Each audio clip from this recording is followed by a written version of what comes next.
Hello everyone, my name is Zhang Jun. I'm a research assistant at the Institute of Public Policy, South China University of Technology. I'm joined by my colleague Dr. Guo Hai, Assistant Research Fellow at the Institute of Public Policy, South China University of Technology. Welcome back. In the last video, Dr. Guo and I introduced Shenzhen, the youngest metropolitan in China and also a center of high-tech manufacturing in China. Apart from Shenzhen, Guangzhou is also a significant city in the Great Bay Area. So today we're going to focus on Guangzhou, where it has a much longer history. The topic of today is the modern Guangzhou and its unique role. Today's presentation is going to cover 4 sections. The first one is the basic situation and the uniqueness of Guangzhou. Second one is we would like to demonstrate the high technology industry layout in Guangzhou, which followed by a specific introduction of the new energy vehicle industry development plan. And finally, we also bring you guys the topics to discuss. Section 1. Basic situation and the uniqueness of Guangzhou. Okay, let's look at the map of GBA again. Here we got Guangzhou in the middle of this region. Okay, about the details of Guangzhou, let's hand it over to Dr. Guo. Hello everyone. My name is Guo Hai. I'm a research fellow at the Institute of Public Policy of South China University of Technology. Today, we're going to talk about Guangzhou, a city of inclusiveness and human development. Guangzhou is the capital of Guangdong province. It is situated in the middle north of the province with a population of 14.5 million people. And it lies very close to Hong Kong. Its GDP is over 360 billion US dollars, a size comparable to that of Switzerland. As a city, Guangzhou is characterized by its inclusiveness, and Guangzhou's inclusiveness is determined by 3 factors: its history, its geographical location, and its economic structure. Historically, Guangzhou served as China's gateway to the outside world. Around 500 AD, the patriarch of the first Chinese Buddhism, Bodhidharma, landed in Guangzhou from India before spreading Buddhism teaching to the rest of China, up in the north. And when the European merchants came to China for trade, their activities were largely confined to Guangzhou because Guangzhou was designated by the Qing imperial court as the only place where commercial activities with foreigners were legalized. As early as the 19th century, Guangzhou has become a host city for European merchants, diplomats, and missionaries, and their legacies are still visible in today's architectures in Guangzhou. So the intimate contact of Guangzhou with the rest of the world made this city a birthplace of radical thinkers and progressive thinking in the history of modern China. So there are several famous intellectuals who settled in this city. To name just a few: Kang Youwei, who was the most important, or perhaps one of the most important reformers in the late Qing dynasty, and Liang Qichao, who translated numerous Western books into Chinese and promoted the modernization of Chinese historiography and culture. And finally, of course, Sun Yat-sen, who is regarded as the founding father of modern China. And by the way, Sun Yat-sen was also the founder of South China University of Technology. In 1911, when the Qing dynasty was toppled down, Guangzhou was established as the capital city of the Republic of China by Sun Yat-sen's party, before the Nationalist Party re-established itself in Nanjing in 1922. All these references to history points to the fact that Guangzhou is a city of inclusiveness, both culturally and economically. The inclusiveness of Guangzhou has a lot to do with its geographical location. As you can see, Guangzhou is located in the middle of Guangdong province, north to Pearl River and lying very closely to Hong Kong. So logistically speaking, Guangzhou serves as a very important nodal point in terms of global trade. In fact, as you can see from at the picture on my right-hand side, Canton Fair is one of the most renowned trade fair in China. It has been established since 1957, and it is now still Guangdong's signature event. Canton Fair was postponed due to the pandemic in 2020, but that allows some time for the exhibition hall to be upgraded and expanded. Now, the exhibition hall of Canton Fair is Asia's largest exhibition center. And finally, it comes down to Guangzhou's economic structure. So we talked about the three features of Guangzhou: its history, its geography, and now we will talk about its economic structure that accounts for Guangzhou's inclusiveness. So in the GBA, we have three cities: Guangzhou, Shenzhen, and Hong Kong. These are the three major cities in the GBA. And if Shenzhen is a center for innovation and technology, Hong Kong a center of financial services and education, then Guangzhou is a center for human development. Human development is defined as the improvement of people's opportunity and well-being. And Guangzhou has comparative advantage in terms of human development for the following reasons. The first reason that accounts for Guangzhou's comparative advantage in terms of human development is a relatively affordable housing price. As you can see on the left, Guangzhou's housing price is much lower than Shenzhen and other first-tier cities in China. Besides, Guangzhou has also a great deal of in-city villages that allow migrant workers from other provinces to live without paying beyond their means. And also there are a great number of second-hand houses and old apartments that allow young people to have a more affordable lifestyle. So in general, Guangzhou is economically more friendly to outsiders. And second, Guangzhou provides its citizens with quality public services, most notably including good hospitals and schools. We know that Shenzhen is economically speaking more advanced than Guangzhou.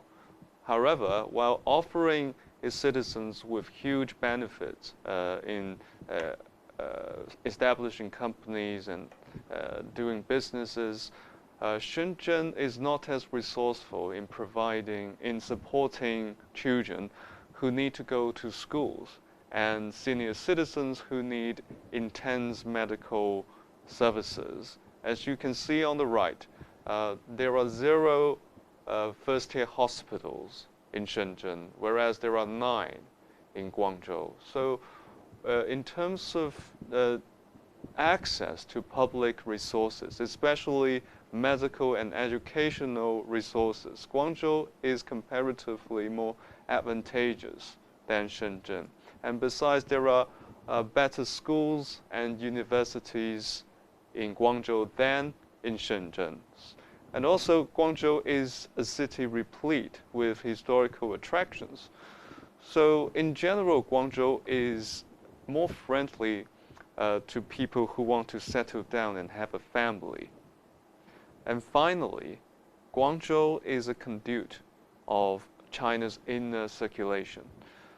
As China is moving from an export-oriented economy into a consumption-oriented economy, cities in China, including Guangzhou, of course, are embracing the idea of inner circulation, that is, the economic emphasis on the domestic cycle of production, distribution, and consumption. In this context, Guangzhou's status as China's commercial conduit is irreplaceable. As you can see on my left-hand side, in the year 2020, the Hartsfield-Jackson Atlanta International Airport has lost its title as the world's busiest airport to Baiyun International Airport in Guangzhou. And in the year of 2019, that is during the pre-pandemic period, Baiyun International Airport in Guangzhou received 2 million more passengers than that received in its Shenzhen counterpart. So the contrast in the data that we just adduced shows that Guangzhou is still serving as China's center of human contact and commercial activities. So thank you very much for listening to section 1 on a very brief introduction to Guangzhou's history and cultural and economic conditions. And now let's hand it over to Mr. Zhang. Section 2, High-Tech Industry Layout. Guangzhou differentiated itself from Shenzhen of very high education resources, focusing more on application-oriented disciplines such as the Tsinghua Research Institute and the Peking University HSBC Business School. Guangzhou is heading to another way. Compared with Shenzhen, the research capability of basic discipline in universities that are located in Guangzhou are more comprehensive and consolidated. In Guangzhou, there are few enterprises that often make headlines, but the overall industrial power is strong and the industrial layout is diversified. Okay, let's focus on the higher education resources first. We got the Sun Yat-sen University, South China University of Technology. It's also our institute affiliated too. We have the Jinan University, Guangdong University of Technology, Guangzhou Medical University, Guangdong Pharmaceutical University, Guangdong University of Foreign Studies, and so on. As I mentioned, Guangzhou has diversified layout in the high-tech industry. In terms of the high industry manufacturing, we got the automobile, shipbuilding, lighting, semiconductor, display screen, and so on. In the fine chemistry, we have pharmacy, supplies, food and beverage, and tobacco, and extra. And finally, we have the internet technology, like the online shopping platform, mobile internet software, and extra. Of course, that we have hundreds of enterprises contributing to the Guangzhou's industrial development. I just select several of them as a representative high technology enterprises. In terms of the heavy industry manufacturing, we have the Guangzhou Automobile Group, which has a very close cooperative relationship with South China University of Technology. We also have Dongfeng Nissan Corporation. It's a joint automobile company joined by local firms and Japanese automobile builder. We have the lighting firms. We have the LG and the Sharp LCD screen. We have the Guangzhou Shipyard International. And these two are quite famous because it's relevant to our daily use, like the P&G and the Colgate. I assume most of you have used the product of them more or less. And we have the pharmaceutical firms like the Bai Yunshan and Wang Laoji. Okay. We also have the representative high-tech enterprises in the field of online shopping platform. In terms of the internet giant, we have the online shopping platform like the Guangzhou VIP Shopping Information Technology, which is Weipinghui in Chinese. And we have the internet technology like the Guangzhou NetEast Computer System Corporation Limited, which is called as Wangyi. And I would like to emphasize WeChat a little bit, as we all know that Tencent is located in Shenzhen. However, the most successful app ever developed and managed by Tencent is WeChat. Interestingly, the Tencent WeChat Business Group base camp is located in Guangzhou. 开始 Section 3. At the beginning of the last video introducing Shenzhen, I stressed that we should understand the development of Shenzhen and Guangzhou within the framework of the GBA. The GBA is important because it is committed to playing an important role in China's national strategies. In this section, I'm going to introduce another important national strategy of China, which is the New Energy Vehicles Industry Development Plan 2021 to 2035. Compared with the Belt and Road Initiative and the dual circulation, this strategy involves only one industry, so its political implication is not that important, but it will undoubtedly have a far-reaching impact on the enterprises such as the Guangzhou Automobile Group, as I just mentioned. Okay, let's look at the content of this national strategy.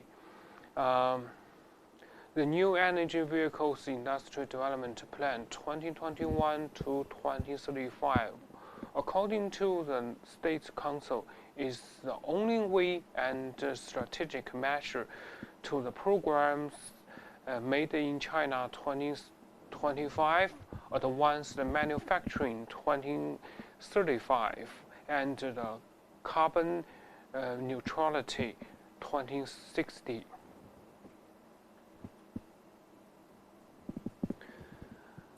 To be more specific, I list several the core objectives.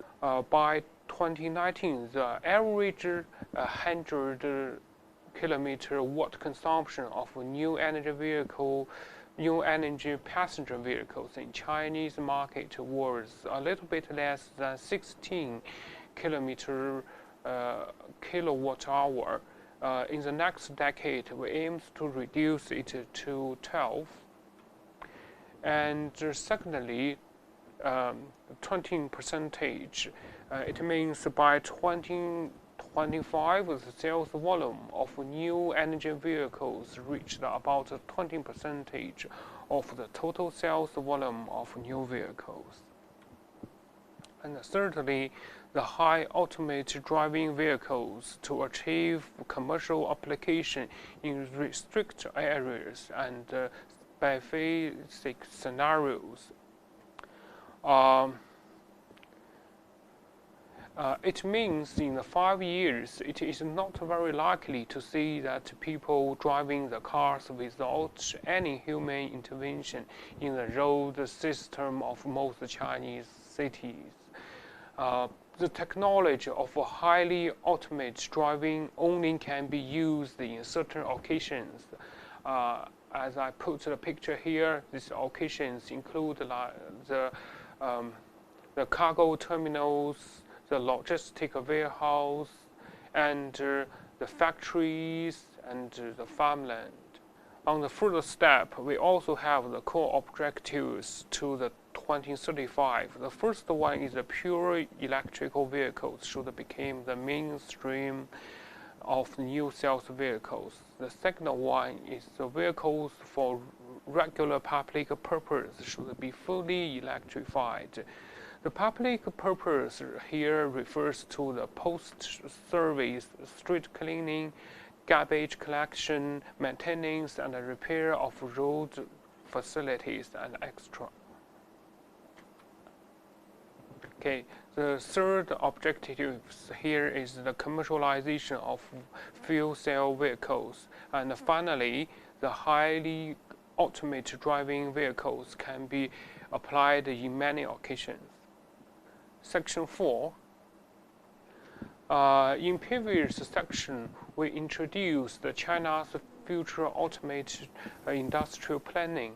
We also look forward to your sharing with us about your country's plan for the new energy vehicles in the next 5 to 15 years. And what are the similarities and the differences between your country's plan and the Chinese plan? I put an example here.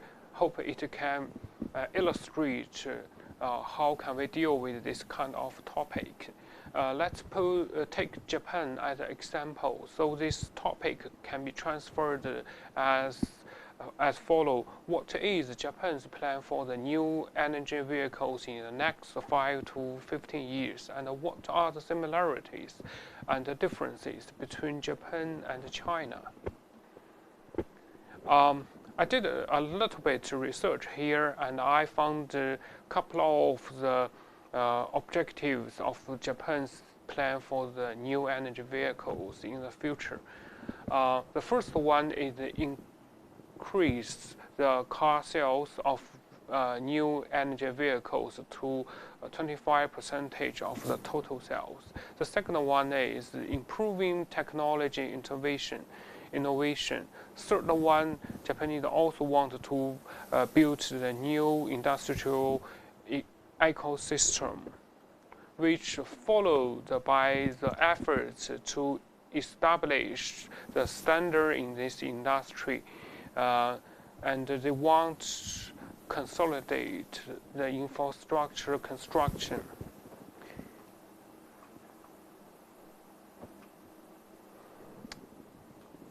And the Japanese automobile industry also want to have a collaboration and enter into the international value chain. And finally, they want to build their safeguard standards.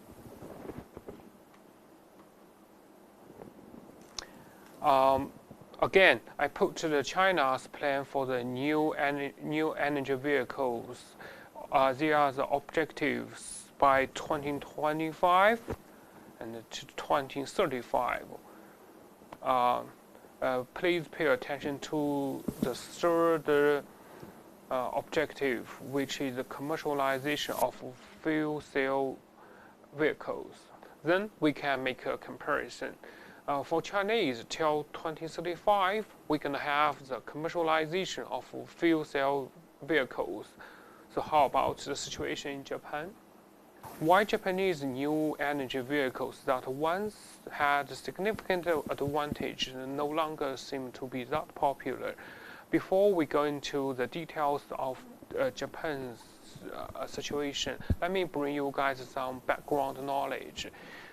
In terms of building new energy vehicles, we have 3 mainstream modules. The first one is hybrid power. Second one is hydrogen energy, which is chosen by Japan. And the third one is a pure electrical one.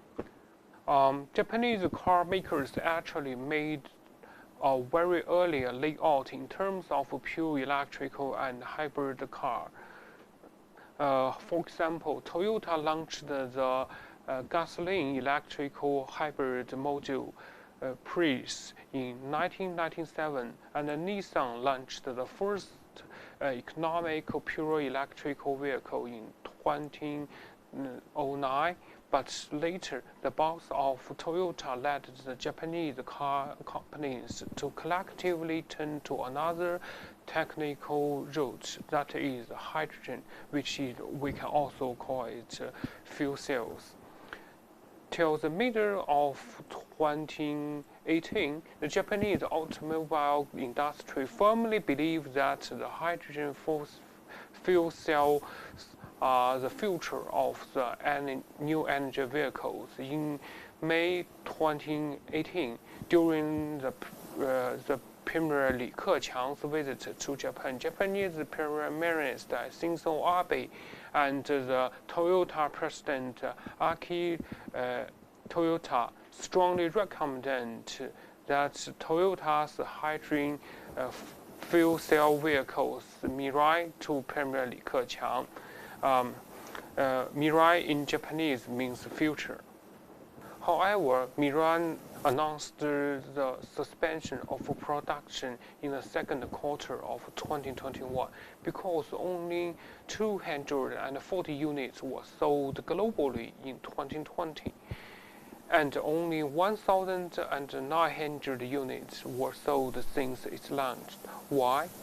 The reason is probably that the overwhelming patent holding leads to lack of participation of other players.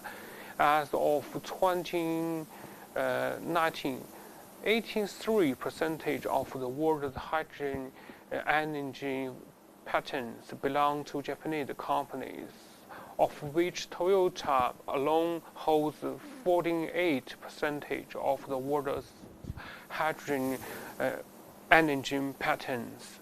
Under these circumstances, if the Chinese, American, and European car companies have another technical route to choose from, they would definitely not choose hydrogen energy. Well, when more talent, funds, and research and development equipment from many countries are invested into the path of other hydrogen energy fuel cells, things has other than hydrogen fuel cells, things have been changed. The battery cost of pure electrical vehicles has dropped significantly, making it at least for this decade to have the advantage of supreme to the hydrogen fuel cell vehicles. The conclusion is that sometimes overwhelming advantage may cause a possibility that others being unable to compete, and they gonna therefore finding alternatives or even disruptive innovation sometimes. Therefore, moderate openness allowing everyone to participate in consumption, participate in competition, and sharing benefits is necessary because it is to achieve sustainable development.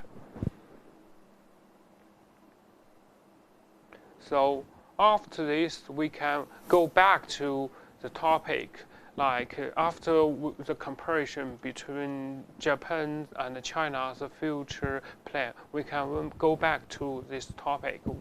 What is your country's plan for the new energy vehicles in the next 5 to 15 years, and what are the similarities and differences between your country's plan and the Chinese plan? Development is not only about technology, but also about humanity. So the second topic we bring you guys here is what is the relationship between overwork and economic development. As we know that the younger generation in China's big cities like in Guangzhou and Shenzhen, younger people are getting exhausted by their working schedule of the 996, means 12 hours a day, 6 days a week, or even 007 means 24 hours standby and 7 days a week. Such a heavy schedule is obviously harmful for young people's health. So is this an inevitable price for China's economic takeoff and being developed? Can this be sustainable? As we all know that this phenomenon not only happened in China, like our neighbor Japan. Japan has a very strong overtime culture. But in recent years, it seemed to be alleviated a little bit. Why? We can make a discussion here, and I would very be happy to know what is the situation in your country. Is it necessary for the young people to have the 996 working schedule in order to develop our technology and economy? Thank you.